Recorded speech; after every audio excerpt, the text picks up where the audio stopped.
Muito bem, olá você que nos acompanha mais uma vez, estamos iniciando mais um podcast Mentes Pensantes e o tema de hoje é identidade. Fernanda, seja bem-vinda. Quando nós trazemos um tema como esse, identidade, o que o nosso público pode entender como proveito de tudo que será debatido no podcast como o de hoje? Aislan, boa noite, tudo bem? Tudo bem, colegas? Pessoal, eu inicio a nossa conversa hoje perguntando para vocês se em algum momento a gente aqui, vocês de casa, já se sentiram perdidos, com a sensação de que não se conhece, não sabe para onde vai, procura... Você fala isso enquanto pessoa ou enquanto profissional, tal, ou em todos os setores? Enquanto pessoa. Enquanto pessoa. Enquanto pessoa. Eu pergunto ao público, e é o que vai girar no nosso debate hoje, se em algum momento eles já se questionaram se eles realmente se conhecem, sabem quem são, porque a gente precisa saber quem é para saber para onde vai. Você fala mais ou menos aquela crise existencial. Mais Quase ou menos, isso. Mais ou menos Quase nesse, isso. Mais ou menos Tem a nesse ver também. sentido. Tem a ver também. Caro amigo Pedro, seja bem-vindo a mais um podcast. Hoje o tema é identidade.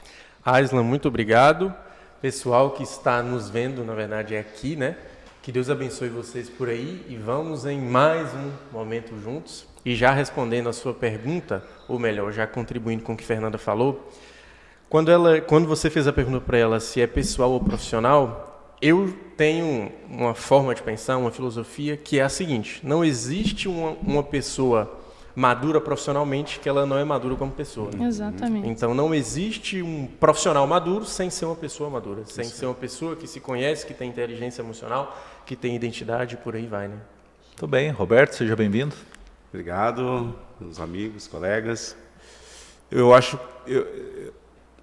sabe aquela experiência de você parar na frente de uma geladeira, abrir a geladeira e ficar olhando para dentro? Sem saber o que vai pegar. Eu faço isso constantemente. Você abre a geladeira, você fica olhando lá dentro da geladeira, procurando uma coisa que não tem e deixa de olhar o que tem. Eu penso que a construção da identidade ela passa por isso. É alguém olhando para dentro de si, procurando uma coisa que não tem e deixando de ver o que tem. E a identidade ela vai se dar a partir daquilo que você tem, não daquilo que você não tem. Nós vamos discutir isso, mas é só uma prévia só. Veja bem, agora nesse caminho de já trazer algumas respostas, né? Como que a gente deve conquistar como a gente conquista esse autoconhecimento? Eu penso, Aislan, que você precisa, na vida a gente precisa ser curioso, né? E quando eu falo de curiosidade, eu não digo que é uma curiosidade de mundo apenas. A curiosidade deve partir de você. Se eu tive determinada reação frente a determinada situação, por que eu agi dessa maneira? A partir do momento que eu identifico traços pessoais e que eu observo a minha reação frente a determinadas situações, eu passo a me conhecer, mas para isso eu preciso me observar. Quando eu digo que a gente precisa ser curioso, a gente precisa ser curioso para a vida, mas essa curiosidade precisa partir do nosso autoconhecimento, sabe? Ser curioso de por que eu agi assim, se eu estou mais chateado com determinada situação, por que eu estou sentindo isso, sabe? E mais uma vez a gente volta no que a gente falou nos programas passados, de que a gente precisa parar para observar, parar para pensar, né? Não sei se vocês concordam comigo em relação a isso. Totalmente. É um olhar para dentro. Não é um olhar para fora. Exatamente. Então, quando entra muito nessa questão de olhar para fora, eu queria ter o que o Pedro tem, eu queria ser o que o Pedro é. Então eu fico analisando a vida do Pedro e tentando buscar uma comparação ou chegar próximo do Pedro. E tudo isso vai impedindo a minha identidade, por quê? Porque eu não vou aceitando quem eu sou. Eu não vou aceitando o que eu tenho. E a base é essa. Com certeza. E até uma questão assim, que pegando um gancho do que a Fernanda falou, a curiosidade ela é a origem do questionamento. Né? Então, se questionar. E complementando o que você falou, na minha opinião, e para você que está nos ouvindo aí, eu te faço uma pergunta: o que te diferencia dos demais? Sabe? O que você tem que as pessoas ao seu lado não têm? E a gente é especialista em fiscalizar o outro, em analisar o outro. Então, eu estou aqui com o Aislan, então eu sou especialista em analisar o Aislan, os comportamentos dele. Eu sei o que Aislan gosta, mas eu não sei o que eu gosto. né? Então, o que me diferencia do Aislan? Isso era como se fosse a ponta do iceberg da identidade. Você começa a olhar para você e entender o que de fato existe em você, né? Você pode contribuir para as outras pessoas. Vocês acham que existe um tempo para que as pessoas alcancem isso? Existe uma necessidade de ter vivido algo para que se alcance isso? Que momento que conquistamos isso? Eu acredito que existe sim uma maturação, um tempo, mas que ele é de cada pessoa, né? E de acordo com a busca de cada um. Porque tem gente que vai passar a vida inteira meio ali, vivendo, a palavra existindo, é intensidade. Né? Vai depender do interesse, vai depender da necessidade de se autoconhecer, né? Porque eu pergunto a vocês, quem depois de um dia cansado, chega em casa e faz uma reflexão das atitudes que teve durante o dia? Dificilmente a gente faz. E a partir do momento que eu paro para fazer essa reflexão, eu identifico gatilhos, eu identifico situações que eu poderia ter pensado antes de falar, que eu poderia ter sido quem traz a cura e não quem traz... Quem alimenta quem algo. alimenta, quem inflama mais a situação. Né? Então, mas para tudo, a gente precisa de um tempo. Eu preciso do interesse de parar para pensar, do interesse de observar uma situação que aconteceu, para que eu faça essa autoanálise. Então, acho que tem tempo, sim. Não sei se vocês concordam comigo, mas vai de cada pessoa e do interesse, da busca de cada um. Sim. Né? Na minha opinião, é intensidade de busca, né? Porque eu me lembro que eu tinha 18 anos e eu passava noites em claro buscando entender para que eu nasci. Então, eu me lembro que nessa fase da minha vida, eu tinha várias oportunidades, né? Ou eu estudava, ou eu fazia concurso, ou eu empreendia. E eu comecei a estudar para um concurso e falei, não é isso. Mas o que é? Sim. Né? E aí eu comecei a buscar. E tudo bem que identidade não é o que você faz, e a gente vai chegar nessa parte, tanto que o Roberto sempre tem falado sobre isso, né? Identidade não é sobre o que você faz. Mas quando você começa a questionar qual caminho você vai percorrer, era como se, mais uma vez, você tivesse acesso a ponta do iceberg da sua identidade. Sim. Porque você se questiona e fala, poxa, eu vou tomar esse caminho porque todo mundo está tomando, ou porque eu realmente nasci para fazer isso, com esta vocação? Qual que é o valor que eu tenho a contribuir para o mundo? Sim. Isso não é identidade, mas faz você entender a sua. Faz. Eu acho que um fator assim fundamental nisso é a autoaceitação. Se aceitar. O que vai fazer com que a minha identidade ela aflore, ela saia para fora, ela seja reconhecida é a autoaceitação. É como eu me aceito, como eu vejo o que eu tenho e eu consigo fazer do que eu tenho algo que vai me moldar, que vai me formar. Eu seria um improvável sentado nessa cadeira aqui.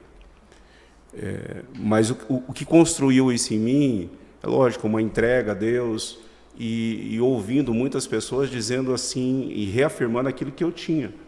Então chegou um determinado momento que você não vive só daquilo que os outros falam, mas quando você aceita e acredita e você começa a fazer com aquilo que se torna uma verdade. Sim. Sem uma comparação, sem você viver mais num pé de comparação. Eu tenho isso, é isso que eu sou e pronto. Com segurança, né? Segurança. Naquilo que Essa você questão, Aislan, que o Pedro trouxe, pessoal, em relação a esse incômodo que a gente sente, né? Puxando para o lado da educação, agora a gente consegue observar a fase da inquietação, que acontece no desenvolvimento humano, sabe? Inquietação para que venha a assimilação, beleza. Para que eu estou nesse mundo? Uma frase que eu sempre usei, eu não tô no mundo a passeio, sabe? Eu sempre tive muita certeza disso. E essa inquietação que a gente sente de busca é o que justamente faz com que a gente assimile situações, então é a inquietação, a assimilação para que venha a acomodação. A gente assimila muitas situações e depois acomoda, que é o que o Roberto falou, que você toma para si. Então, o que a gente comentou em programas passados, inclusive, pessoal, sigam assistindo, comentem, compartilhem, manda no grupo da família. Dê sugestões de tema, continue interagindo que está bem legal. Então, o que você falou, a gente comentou em programas passados sobre, se eu te chamar eu utilizei o exemplo como, se eu te chamar de incompetente, por exemplo, se não te cabe, se você tem segurança em relação a quem você é, a quem é o Wesley e a tua competência, não afeta. Não gera atrito, sabe? É uma palavra jogada ao vento que não te ofende. sabe? Sim. Fala mais sobre mim do que sobre Sim. você. E o que o Roberto falou sobre comparação, eu sempre falo que comparação é uma distorção da sua identidade. Porque quando você se compara, você distorce a sua identidade. E na maioria das vezes, você só se compara porque você não sabe quem é, de fato, né? Então, é um costume meu, sempre falei isso, comparação é distorção da identidade. Porque a energia que você gasta se comparando com o outro, se você pegasse ela e jogasse para você, para se entender, você ganharia muitas vantagens, né? Só que eu também entendo, gente, que é da natureza do ser humano se comparar. O homem natural faz isso. Vocês acham que a pessoa com uma identidade bem definida ela é mais feliz? Eu acho que sim. Eu acredito que sim, porque ela identifica o que a faz feliz com mais facilidade, sabe? Então, a partir do momento que eu me conheço, eu sei o que eu preciso eliminar e eu sei o que eu preciso atrair, sabe? Então, com certeza, a pessoa com uma identidade firme, forte, é mais feliz sim, né? Que é mais fácil você ser igual do que diferente. É mais fácil ser igual, né? Você andar dentro da igualdade. Sim. O difícil é você ser diferente. Sim. Porque o diferente ele sempre vai ser questionado. Agora, o fato de você ser questionado não significa que você não tenha essa aceitação, essa paz com você mesmo. Eu não preciso ser igual a todos para definir minha identidade. A partir do momento que eu tenho uma personalidade, eu posso seguir o meu caminho sendo diferente. Sim. Eu até diria que a pessoa ela teria mais paz, porque ela gastaria muito menos energia. Se comparando, ela gastaria muito menos energia, enfim, buscando em outras fazendo coisas para agradar outras. Porque o foco é ela, né? Sim. Pedro, eu acho Exatamente. que é aí que eu queria chegar. Gasta energia apenas no que é palpável, se conhecendo. Sim. Não embarque em ilusões. E Sim. naquilo que você consegue mudar, né, Aislan? Porque eu consigo Perfeito. mudar a minha atitude em relação a determinada situação, mas eu não consigo mudar a atitude do Pedro. Não Sim. consigo mudar do Roberto, a tua. Mas a minha reação frente a determinada situação eu consigo, né? E tem muita gente, eu tenho certeza que você de casa já se viu esperneando por determinada situação que não dependia de você, concorda? Então, assim, se eu consigo, a partir do momento que eu consigo mudar o meu comportamento, porque isso depende de mim, eu deixo de gastar energia tentando mudar o outro. Olha só, a partir de agora, vocês terão aproximadamente 30 segundos para as respostas. Vamos fazer uma rodada aqui de algumas perguntas. Bora. Pessoal que nos assiste, sinta-se convidado a responder aí nos comentários também. Começamos pelo seguinte. Você, Fernanda, realmente se conhece? Me conheço. Me conheço porque eu sei o quanto não me conhecer é custoso. Né? Nossa. Então, a partir Esse aí do... merece um corte. Então, a partir do momento que eu sei o quanto a falta de autoconhecimento me prejudica, eu busco cada vez mais para que eu não magoe pessoas, para que eu evolua enquanto pessoa, enquanto profissional, né? Para que eu traga os bons, para que eu afaste os ruins, e é libertador, sabe? Então, eu me Você, conheço. Pedro, realmente se conhece? Sim, me conheço. Você tem uma identidade definida hoje? Tenho. E são 10 anos de busca incessante em relação a entender a minha realidade, a entender a minha contribuição, que aí já entra no propósito, que é o que a gente vai debater depois. Mas eu tenho gastado a minha energia mental, espiritual, física, para descobrir e cada vez mais lapidar quem eu sou, quem eu me tornei, quem eu vou me tornar, enfim. Roberto. Sim, sim. Existe essa avaliação pessoal que você, essa autocrítica que você faz de você mesmo. Uma das coisas que eu digo assim, você pode não ser livre da ofensa, porque em todo momento você pode ser ofendido, mas você pode não andar ofendido. Você pode não ser livre da mágoa, mas você não precisa andar magoado. Então tudo isso são coisas que você constrói dentro da tua identidade. A crítica não pode te derrubar mais. A ofensa não pode te derrubar mais. Então esse é um trabalho que eu faço constantemente dentro da minha identidade. Por que eu tenho que andar assim? Por que eu tenho que fazer isso? Por que eu preciso reagir dessa maneira? E às vezes são situações que eu consigo resolver dentro de mim e depois que eu resolvi dentro de mim, eu consigo resolver fora de mim. Você sabe que nunca aquela frase que fala que o tempo é o senhor de tudo, o tempo mostra muitas coisas, parece que tem que ser adicionada a seguinte frase: após os 40, muita coisa acontece e fica mais clara na sua vida. Também me considero uma pessoa assim, que realmente me conheço hoje. Sei das minhas falhas e dos meus defeitos. Que bom sei que o que é sabe, né? atingível para mim e o que é inatingível. Sei o que eu faço e o que eu não faço e poderia fazer para melhorar, mas, né? Por exemplo, eu sempre cito lá até com os meus alunos: olha, essa barriguinha aqui é fruto meu. Eu sou extremamente responsável por ela, porque eu tenho comigo todas as informações necessárias para que ela não estivesse aqui. Sim. E, no entanto, não fiz por merecer. Simples assim.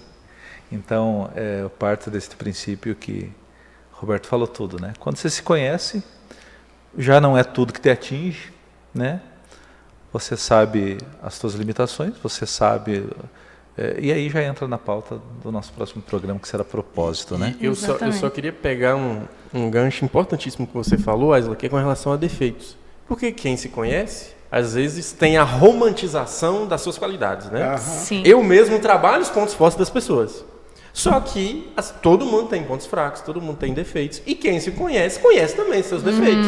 Então eu conheço todos os meus defeitos. Não. Nem apontar, ele já Eu estou com minha esposa na mesa e falo: não, isso aí eu sei, é meu defeito, isso aí mesmo. Sim. Tipo assim, você vai me aceitar assim, porque... Pedro, você entendeu? Pedro, é muito legal, por isso que eu digo, vai aquecendo a discussão, né? Mas a gente já está também na reta final. Então, eu só quero saber, é uma pergunta muito interessante também. Lidar com as críticas. Como você, Pedro, lida com as críticas? Eu tinha muita dificuldade com isso. E por quê? Porque eu tinha muito medo de desagradar pessoas. Muito medo. E todo mundo passa por essa fase, né? Então, mesmo com uma identidade em processo de lapidação, eu ainda tinha muito medo de desagradar as pessoas. E, consequentemente, quem tem medo de desagradar, tem medo de receber críticas. Né? Só que quando eu entendi que eu não preciso da aprovação do outro, aí mudou. Sim. Aí mudou a chave. E não quer dizer que eu não tenho a necessidade inconsciente de aprovação das pessoas, porque todo ser humano tem. Mas se antigamente eu tinha uma necessidade para 10 pessoas, hoje eu tenho para 2. E identificar isso é fundamental, Vai né? muito de onde vem também, né? Com certeza. E mais uma vez, identidade é se conhecer e conhecer seus defeitos, limitações. Roberto, e aí? Como você lida com críticas, tendo a tua identidade bem definida? Tem duas coisas que a gente precisa definir nisso aqui: afronta e confronto. Então a crítica ela pode vir como uma afronta e ela pode vir como um confronto. Muito bom. Uma afronta, ela vem para te humilhar. Um confronto vem para te restaurar. Só confronta amigo, só afronta quem quer te humilhar. Então, para mim, isso é base. Quando eu sei que eu tenho um confronto, quando eu sei que eu tenho um confronto de um amigo, isso me faz pensar. Quando eu tenho uma afronta de alguém que só quer me humilhar, isso não é considerável. Fernando. Não vale a pena gastar energia. E aí, Fernando? Aislan, existe uma diferença da mulher e do homem para lidar com esse tipo de coisa? Me veio na cabeça agora você representando toda a classe feminina aí no nosso podcast. Talvez você perguntando para mim, eu não tenho muita preocupação assim, mas eu acredito que tem assim distinção, principalmente relacionada à estética, né? Uma autocobrança muito grande. E a mulher ela tem uma natureza emocionalmente mais frágil, né? Sim, mais sensitiva. Sim, talvez, depende da mulher. Depende. Temas tem uma outra discussão. Né? Fernanda, como você reage a críticas? Aislan, primeiro que eu acredito que se a gente se preocupasse com crítica, ou com o que está por vir, talvez a gente nem estivesse aqui hoje debatendo temas tão importantes. Sim. Né? Então eu acredito, concordo muito com o que o Roberto disse, né? Tem gente que, como eu falei, tem gente que nasceu para ser cura e tem gente que nasceu para inflamar. Então vai ter gente que vai enviar o link do programa, por exemplo, porque tem uma pauta boa, porque quer colaborar, quer confrontar, né? E vai enviar quem quer afrontar a gente aqui. Então, trazendo justamente para o nosso exemplo aqui do programa, a gente sabe que tem conteúdo bacana e que ninguém está querendo ser mais que ninguém aqui. A gente quer contribuir. Então, em relação a lidar com crítica, não vale a pena gastar energia a partir do momento que você tem segurança de quem você é, né? Do que você carrega, do que te construiu. Então, para mim é bem tranquilo assim. Sem mais. Lá para cima, gente. Um abraço. Até a próxima. Tema do próximo podcast Mentes Pensantes será propósito. Afinal de contas, qual o seu propósito? Então, semana que vem estaremos debatendo isso com você. Fica no ar. Tchau, gente. Tchau. Tchau, gente. Até mais, Tchau, tchau. gente. Uhul.